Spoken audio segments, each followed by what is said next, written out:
राधे राधे मित्रों, मैं मनीष आप सभी का स्वागत करता हूं भगवान कृष्ण और राधा जी की लीलाओं की पावन नगरी वृंदावन में। जी हाँ, आज मैं आ पहुंचा हूं वृंदावन धाम में और आज आपको कराऊंगा यहाँ के सभी प्रसिद्ध मंदिरों के दर्शन। जी हाँ, वैसे तो यहाँ पर मंदिर ही मंदिर है, हजारों मंदिर हैं। अब हर जगह जाना तो पॉसिबल है नहीं, तो जहाँ जहाँ दर्शन कराएंगे मुझे प्रभु की जहाँ तक की इच्छा होगी वहाँ तक के आपको दर्शन कराऊंगा। और यहाँ भी मैं अकेला नहीं आया हूँ, मेरे साथ आया है मेरा कज़न मोहित। सबसे पहले कीजिए आप उससे मुलाकात। राधे राधे दोस्तों। तो मोहित, वृंदावन धाम में आ गए हैं, मन कृष्ण भक्तिमय हो चुका है। हाँ जी भैया, एकदम बढ़िया लग रहा है। यहाँ पे आगे माहौल बहुत सुंदर है, भक्तिमय माहौल है। और श्रृंगार कैसा लग रहा है? श्रृंगार तो एकदम अद्भुत है। अब मैं आपको बताना चाहूँगा कि वृंदावन का नाम आखिर वृंदावन कैसे पड़ा। वृंदा शब्द का अर्थ होता है तुलसी। तो यहाँ पर प्राचीन काल में एक प्रकार की जो तुलसी हुआ करती थी उसके वन हुआ करते थे। ब्रज भूमि में 12 वन और 24 उपवन बनाए गए हैं, जो हमारे पुराण है, धार्मिक पुस्तकें हैं उनके अंदर। और उनमें से ही एक जो है निधिवन, वो भी यहाँ पास में है और वृंदावन के अंदर मैं मौजूद हूँ। वैसे तो निधिवन जो है आज वाला ये जो वृंदावन है इसी के अंदर मौजूद है, तो उसके भी दर्शन करेंगे। लेकिन वृंदावन दर्शन अभियान की शुरुआत होगी यहाँ के सबसे प्राचीनतम मंदिरों में से एक, बहुत ही प्रसिद्ध बांके बिहारी जी के मंदिर से, जिसके प्रांगण में फिलहाल मैं मौजूद हूँ, उपस्थित हूँ। प्रतिमा के पास में जाके दर्शन कराना तो संभव नहीं है, लेकिन आपको मंदिर प्रांगण कैसा है यह मैं दिखा सकता हूँ। और बहुत ही अद्भुत श्रृंगार है जो मैंने देखा है, अब आप भी देखिए। ये देखिए आप बांके बिहारी जी का प्राचीन मंदिर, और यहाँ देखिए कितना बढ़िया अद्भुत श्रृंगार है पुष्पों से। और यहाँ भक्तगण इंतजार कर रहे हैं, प्रतीक्षा कर रहे हैं बांके बिहारी जी के दर्शन करने की। ये देखिए कुछ लोग अपने हाथों में लेके आए हैं अपने लड्डू गोपाल को, और ये माला देखिए भक्तों को मिल गई है। बहुत ही अद्भुत दृश्य है। राधे राधे, जय जय। ये देखिए आप कितना अद्भुत श्रृंगार है, फूलों से सजा रखा है मंदिर को, ये देखिए आप। और वहाँ आगे है बांके बिहारी जी की प्रतिमा, वहाँ से मंदिर के अंदर प्रविष्ट होते हैं। इस तरफ आके सामने करते हैं दर्शन, और इस वाले गेट से, गेट नंबर 4 से फिर बाहर निकल जाते हैं। वहाँ पे है प्रभु, झांकी है बहुत बढ़िया, सामने है, ये देखिए। तो हो चुके हैं बांके बिहारी लाल जी के दर्शन, उनकी कृपा से मिल चुकी है ये माला आशीर्वाद के रूप में मुझे भी और मोहित को भी। बांके बिहारी लाल की जय। दूर से आपको दर्शन कराए थे, लेकिन जो मैंने पास जाके दर्शन किए वो मैं बताता हूँ। पास में हम जैसे ही पहुँचे तो हमें दिखाई देते हैं जो बांके बिहारी जी हैं उनके विग्रह बाल स्वरूप के अंदर वो है, और उनके पास वाला जो स्थान है, जो गद्दी है, वो प्रतीक है राधा रानी की। जी हाँ, उनको अकेला नहीं रखा जा सकता है, इसीलिए वहाँ पर गद्दी जो है वो राधा रानी की प्रतीक है। तो आप आए तो इस बात का ध्यान रखिएगा, आपको लगे कि कहीं आपने राधा रानी को देखा नहीं है, तो आप गद्दी के दर्शन करेंगे तो आप राधा रानी के ही दर्शन करेंगे। बांके बिहारी जी के मंदिर में बांके बिहारी जी की कृपा से मुझे मिल गए हैं मेरे यूट्यूब परिवार के ही एक सदस्य अंकल जी है मेरे साथ में। अंकल जी, सबसे पहले अपना नाम बताइए। मेरा नाम गिरीश गोस्वामी, बांके बिहारी जी मंदिर। तो गिरीश गोस्वामी जी अंकल मुझे मिले हैं बांके बिहारी जी मंदिर के अंदर ही, और इस मंदिर से ही ये जुड़े हुए हैं। और इनकी कहते हैं ना कि सहायता से मुझे बहुत अच्छे तरीके से दर्शन हो गए हैं बांके बिहारी जी के। बहुत बहुत धन्यवाद। सबसे पहले आपको ठाकुर जी कृपा है क्या, मैंने तो आपको पहचान लिया। आपका मैं बहुत पुराना देखने वाला हूँ। सबसे पहले आपका रुद्रनाथ जी का देखा था। हाँ जी, हाँ जी, रुद्रनाथ जी मेरा जो फर्स्ट ब्लॉग था रुद्रनाथ जी, वही देखा था अंकल जी ने। और मैं आपका बहुत बड़ा सब्सक्राइबर। ये तो आपका प्यार है। आपका जो ब्लॉग बनते बहुत ही अच्छे है, बोलने का आपका तरीका बहुत अच्छा है, समझ आता है, बिल्कुल समझ में आता है। सरस्वती की कृपा है। बहुत सुंदर ब्लॉग बन गया। ठाकुर जी कृपा आपको बनी रहेगी और बढ़िया बढ़िया ब्लॉग बनाते रहो। तो इसी बात पे बोलिए बांके बिहारी लाल की जय।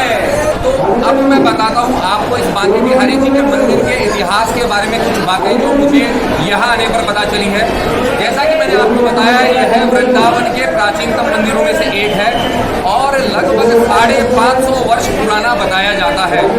और यहाँ पे जो बांके बिहारी जी की जो प्रतिमा है, यह जो संत थे हरिदास जी, उनको प्राप्त हुई थी, स्वयं प्रकट होती है प्रतिमा, ऐसा बताया जाता है। और यह प्रतिमा उनको इस स्थान पर नहीं मिली थी, यह प्रतिमा उन्हें मिली थी जो निधिवन है उसके अंदर। जी हाँ, वो वहाँ पे निवास किया करते थे और प्रभु की कृपा से उनको प्राप्त होती है ये बांके बिहारी जी की प्रतिमा। वो बांके बिहारी जी की खूब सेवा करते हैं। जब उनको लगता है कि मेरा अंत समय आ गया है तो सौंप देते हैं बांके बिहारी जी को अपने भाई को, क्योंकि बांके बिहारी जी की जो सेवा है वह पूरी करनी पड़ती है। बाल रूप के अंदर वो है, तो जैसे बच्चों के नखरे होते हैं आपको सब उठाने पड़ते हैं, वैसे ही बांके बिहारी जी की भी आपको सेवा करनी होती है, ऐसा माना जाता है। तो उन्होंने बांके बिहारी जी सौंप दी अपने भाई को जो कि गृहस्थ थे। उसके बाद में जो राजस्थान में मेरा जो होम टाउन है जयपुर, वहाँ पे जो एक महारानी हुआ करती थी वो थी बहुत बड़ी कृष्ण भक्त। तो यह जो एरिया जहाँ पे आज यह मंदिर है, यहाँ पहले होता था उनका बहुत सुंदर बगीचा। तो कृष्ण भक्ति के अंदर वो लीन थी और यह जो भूमि होती है वो मंदिर के लिए दान कर देती है। उसके बाद में निर्माण होता है यहाँ पे बांके बिहारी जी के इस मंदिर का, जिसकी शोभा आज आप देख रहे हैं। तो ये था संक्षिप्त इतिहास। बोलिए बांके बिहारी लाल जी की जय। यहाँ आ गए मंदिर प्रांगण से बाहर। तो ये है शाहजी मंदिर का प्रवेश द्वार, ये देखिए। और बंदरों का आतंक है इसलिए हर जगह शूट करना पॉसिबल नहीं होगा। जहाँ तक होगा सुरक्षित वहीं तक मैं आपको दिखाऊंगा। सामने आप देख सकते हैं शाहजी मंदिर को, और इसमें चल के अब दर्शन करते हैं। तो ये जो सामने आप शाहजी का मंदिर देख रहे हैं, सफेद संगमरमर से निर्मित, इसका निर्माण करवाया था शाह कुंदन लाल थे। उन्होंने 1860 में इस मंदिर का निर्माण कार्य शुरू हुआ था और पूर्ण हुआ था 1868 के अंदर, यानी कि 8 साल लगे थे इस मंदिर के निर्माण में। ये देखिए पास से कैसा दिखता है यह मंदिर। और इसकी विशेषता है ये जो टेढ़े मेढ़े पिलर हैं, आप देखिए, आपको शायद कहीं और देखने को मिले, लेकिन यहाँ डेफिनेटली आपको मिल ही रहे हैं। तो यह है इस मंदिर की एक विशेषता। यहाँ से देखिए आप शाहजी मंदिर के प्रांगण को, ये देखिए वहाँ पे है इस मंदिर की ये जो विशेषता है, टेढ़े मेढ़े खंभे। ये देखिए टेढ़े मेढ़े खंभे। तो वृंदावन के अंदर हर जगह बंदरों का आतंक बहुत ज़्यादा है, इसलिए मैं ज़्यादा बाहर ओपन में शूट नहीं कर सकता हूँ। वैसे बंदरों का शिकार मैं हो चुका हूँ। जो बड़ी वाली माला आपने पहले देखी थी मेरे गले में, बंदर ने झपट्टा मारकर तोड़ ली थी। तो इसीलिए आप भी अपने सामान का खास तौर पे ध्यान रखें। मोबाइल वगैरह होता है, कैमरा वगैरह होता है, ये जो कीमती चीज़ें होती हैं इनका खास तौर पे ध्यान रखें। लीजिए अंदर दर्शन करते हैं।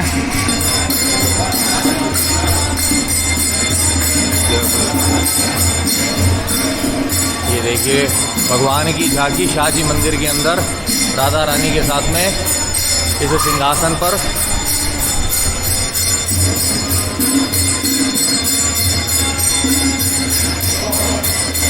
और आप द्वार देख सकते हैं, सुनहरे रंग का जो काम किया हुआ है इसके ऊपर, इससे कितना बढ़िया लग रहा है। और ऐसा है ये अंदर से।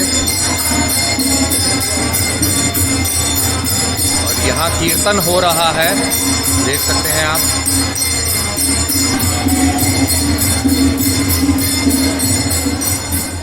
मंदिर के राइट हैंड साइड से जो भाग दिखाई देता है वो ऐसा है, द्वार बंद है इसलिए वहाँ जा नहीं सकते, लेकिन आप झलक देख सकते हैं इस हिस्से की। तो शाहजी मंदिर में प्रभु के दर्शन आपने कर लिए हैं, देख लिया है मंदिर, देख लिए हैं इसके ये विशेष टेढ़े मेढ़े खंभे। तो अब चलते हैं यहाँ से वृंदावन के किसी और पावन स्थान पर। तो आप पहुँचे हैं निधिवन, सामने है प्रवेश द्वार। यहाँ भी बंदरों का आतंक है, इसलिए बड़ा संभल के ही मुझे शूट करना होगा। पतली सी गली लेके आई है, शाहजी मंदिर के पास में ही यह स्थित है। लीजिए प्रविष्ट हो रहे हैं निधिवन में। ये देखिए यहाँ के 5 दर्शनीय स्थल है। ललिता कुंड, श्री बांके बिहारी का प्राकट्य स्थल, श्री राधा रानी का श्रृंगार घर जिसे रंग महल कहते हैं, चौथा है वंशी चोरी राधा रानी, और 5वां है स्वामी हरिदास जी की समाधि। वो है प्रवेश द्वार, और ऊपर बैठे देख सकते हैं आप बंदर को। फाइनली आप पहुंचे हैं जो ब्रज भूमि के 12 प्रसिद्ध वन हैं उनमें से एक जो है निधिवन, उसके अंदर जहां पे कान्हा जी रास रचाते थे, राधा जी और जो बहुत सारी गोपियां थी उनके साथ। तो यहाँ पर जो प्रमुख स्थान है जहाँ तक शूट कर सकते हैं बंदरों के आतंक के बिना, वहाँ तक मैं आपको दिखाऊंगा। अदरवाइज आप यहाँ पे आइए और खुद इस पावन भूमि के दर्शन कीजिए। अंदर ऐसे जाल लगाया गया है निधिवन के अंदर ताकि बंदरों से सुरक्षा हो। यही है वह निधिवन जहां कान्हा जी रास रचाया करते थे राधा जी और गोपियों संग। लिखा हुआ है आपके लिए संदेश मेरे लिए कि वृक्ष व पेड़ों की जड़ से मिट्टी ना लें, क्योंकि पहले यहाँ पर बहुत ही प्राचीन वन हुआ करता था, लेकिन अब वैसा नहीं है। तो कहा जाता है आज भी भगवान कृष्ण जो है राधा जी और गोपियों के साथ रास रचाने के लिए इस निधिवन में आते हैं रात्रि में, और इसीलिए यहाँ पर किसी को रुकने नहीं दिया जाता। और कहा जाता है कि जो अगर यहाँ गलती से रुक जाएगा और भगवान को देख लेगा रास करते हुए गोपियों और राधा रानी के साथ में, तो वो पागल हो जाएगा या उसकी मृत्यु हो जाएगी। तो इस वजह से यहाँ रात्रि में किसी को रुकने नहीं दिया जाता है, अच्छे तरीके से चेकिंग की जाती है। और अब आगे बढ़ते हैं बंदरों से बचते हुए।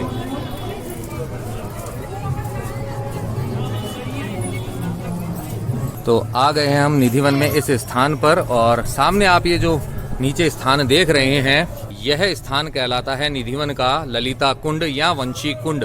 कैसे पड़ा इसका ये नाम मैं आपको अभी बताता हूँ। तो जैसा कि मैंने आपको बताया था कि भगवान कृष्ण जो है राधा जी और गोपियों के साथ में यहाँ पर रास किया करते थे। तो राधा जी की एक खास सखी होती है ललिता जी। तो एक बार उनको लग जाती है प्यास, तो वो कहती है कि मुझे प्यास लगी है, पानी पीना है, प्रभु तो कुछ कीजिए। तो प्रभु कहते हैं कि जाके यमुना जी का पानी पियाओ। बोले नहीं, मुझे तो यहीं पर पानी पीना है। तब भगवान कृष्ण अपनी जो बांसुरी जो बंसी होती है उसकी सहायता से यहाँ पे गड्ढा खोदते हैं और यहाँ पे पानी निकलता है। ललिता जी की प्यास उस पानी से बुझती है। तो भगवान कृष्ण ने बांसुरी से बंसी से यह कुंड खोदा था, इसलिए यह कहलाता है बंसी कुंड। और ललिता जी के लिए उन्होंने यह कुंड खोदा था, पानी निकाला था, इसलिए यह कहलाता है ललिता कुंड भी। चलते हैं अब आगे।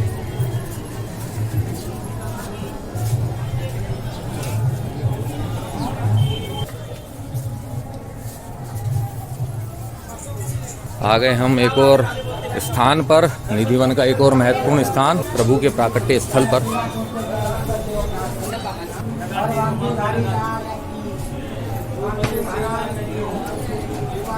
तो निधिवन का यह जो आप दूसरा महत्वपूर्ण स्थान देख रहे हैं, यह कहलाता है बांके बिहारी जी का प्राकट्य स्थल। जो मैंने आपको सुबह बांके बिहारी जी के दर्शन कराए थे, ब्लॉग की जहां से शुरुआत की थी, वो जो आपने भव्य प्रतिमा देखी थी प्रभु की, उस प्रतिमा का प्राकट्य स्थल यही है। यहीं पर स्वामी हरिदास जी को प्रभु की वो प्रतिमा मिली थी। तो इस प्राकट्य स्थल के दर्शन करने के बाद में अब हम बढ़ते हैं निधिवन के और दूसरे स्थान की तरफ। और भक्तों की टोली आ गई है यहाँ पर कीर्तन करते हुए, और आप देख सकते हैं बाहर वानर लोग बैठे हैं, वानर सेना। अगर ये जाल नहीं होता, ये हम पर अभी तक अटैक करके हमारी चीजें छीन चुके होते। ये देखिए निधि वन ऐसा है आज, पहले यह कितना घना हुआ करता था।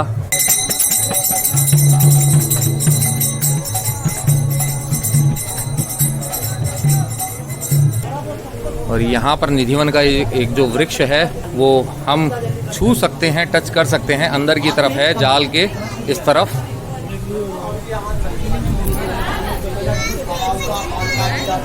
आ गया है एक और स्थान निधिवन का, जो कहलाता है रंग महल। श्री राधा रानी का श्रृंगार घर है, यहाँ पर राधा रानी श्रृंगार किया करती थी रंग महल में। अंदर की तरफ यही वह स्थान है। ये देखिए,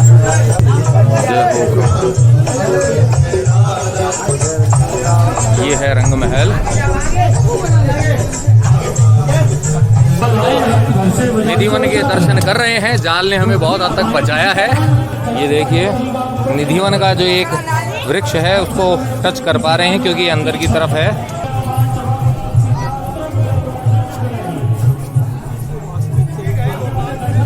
देखिए यहाँ से आपको दिख रही होगी कुछ समाधियाँ बनी हुई, कुछ पर नाम लिखे हुए हैं, कुछ पर नाम नहीं लिखे हुए हैं। ये देखिए इस तरफ से पेड़ों के बीच से जाल में से ये देखिए दिख रही है आपको। ये उन भक्तों की समाधियां हैं जिनको प्रभु के दर्शन हुए थे, जिन्होंने यहाँ प्रभु को रास करते हुए देखा था। तो यहाँ पर उनकी समाधियां बनाई गई है। तो ये स्थान कहलाता है वंशी चोरी राधा रानी मंदिर। सामने आप राधा रानी के दर्शन कर सकते हैं, एक झलक के देखिए। अभी जो आपको मैंने वंशी चोरी राधा रानी जी के दर्शन करवाए हैं, यहाँ की कथा कुछ ऐसे है कि भगवान कृष्ण को बहुत बड़े माखन चोर कहा जाता था। एक बार जो है भगवान कृष्ण यहाँ पर सो रहे होते हैं निधिवन के अंदर, तो राधा रानी सोते हुए जो कन्हैया है उनकी बंसी चुरा लेती है। वो ये कहती हैं कि अपने आप को बहुत बड़ा चोर समझते हैं, माखन चोर समझते हैं, आज इनकी बंसी मैं चुरा लेती हूँ। तो यहाँ अंदर जो राधा रानी ने कन्हैया की जो बंसी चुराई थी वही बंसी बजाते हुए प्रतिमा है, और दोनों तरफ उनकी दो सखियां हैं उनकी सेवा के अंदर। ये देखिए यहाँ चरण चिन्ह है।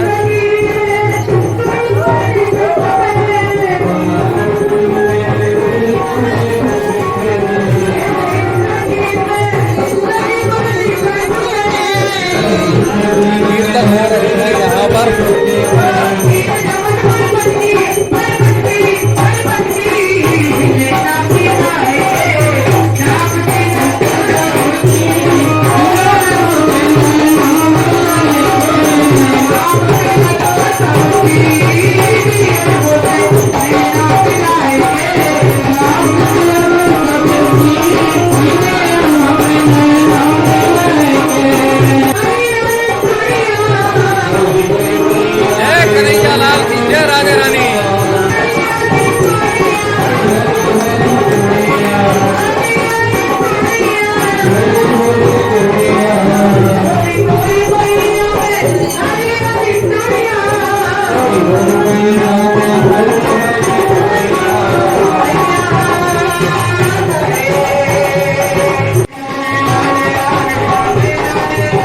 अंदर थी संत हरिदास जी की समाधि और भाव के अंदर नृत्य कर रहे थे भक्तगण।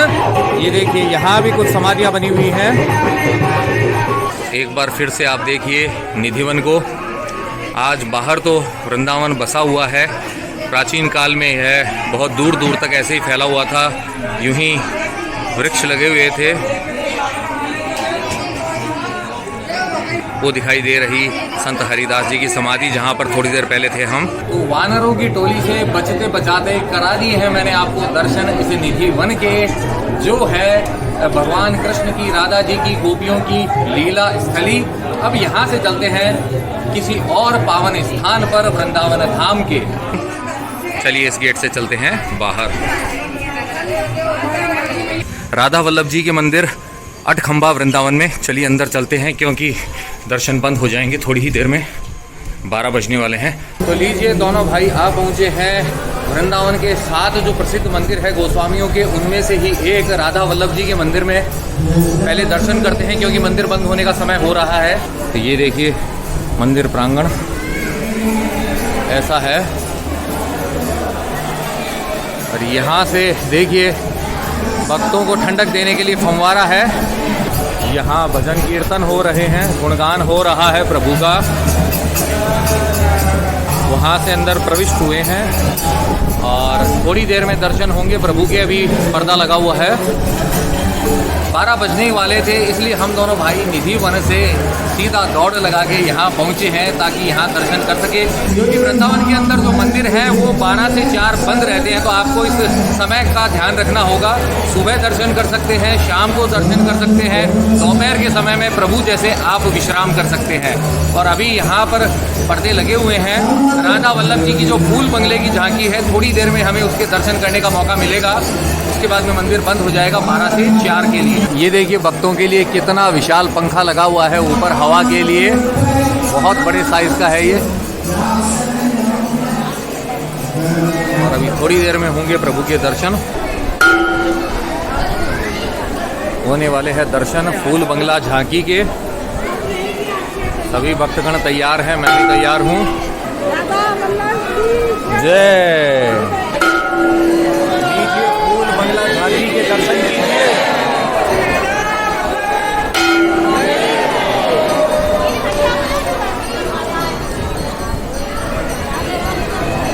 तो अब मैं आपको बताता हूँ वृंदावन के प्राचीन मंदिरों में से एक इस राधा वल्लभ जी मंदिर के बारे में। इस मंदिर की स्थापना लगभग 450 वर्ष पूर्व हुई थी, और जो मूल मंदिर है यह औरंगजेब के समय के अंदर तोड़ दिया गया था। जैसे कि औरंगजेब ने पूरे भारतवर्ष के अंदर बहुत सारे मंदिरों का विध्वंस करवाया था, तो उस समय यहाँ जो विग्रह स्थापित थे उनको बचाने के लिए राजस्थान का जो भरतपुर जिला है उसमें जो कामा नामक स्थान है वहाँ पर ले जाकर स्थापित कर दिया गया था।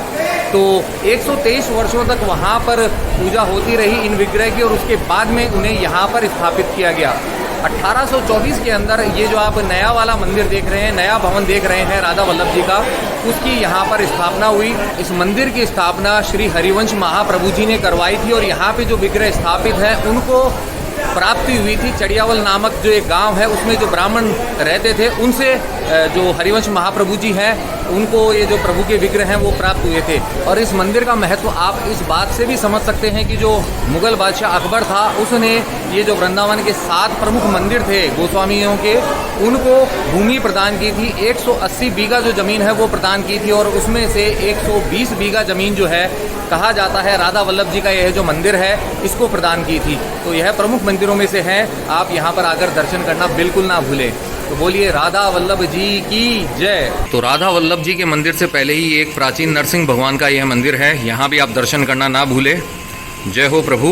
तो राधा वल्लभ जी के दर्शन कर लिए हैं, समय हो चुका है, सभी मंदिरों में विश्राम का प्रभु विश्राम कर रहे हैं। तो अब हम करते हैं पेट पूजा, क्योंकि वह भी ज़रूरी है, एनर्जी होनी चाहिए। तो वृंदावन की कुंज गलियों में ही हम एक जगह पर आ गए हैं भोजन करने के लिए दोपहर का, और क्या क्या अवेलेबल आपको दिखा देता हूँ।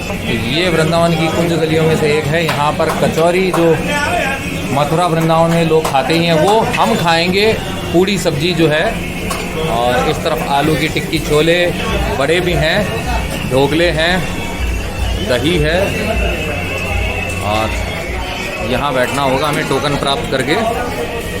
सीट हमने ऑक्यूपाई कर ली, अब थोड़ी देर में आ जाएगी पूरी सब्जी और फिर उसका आनंद लेते हैं। मोहित भूख लग रही है? बहुत जोर की भूख लग रही है, सुबह से चलते फिर रहे हैं, और हमने कुछ नहीं खाया था दर्शन करने से पहले। पहले दर्शन जरूरी है। तो वैसे तो कहा जाता है ना कि पहले पेट पूजा फिर काम पूजा, लेकिन पहले प्रभु की पूजा और अब पेट पूजा, और मेरे जीवन में पूजा का बड़ा महत्व है, बहुत इम्पोर्टेंट है वो।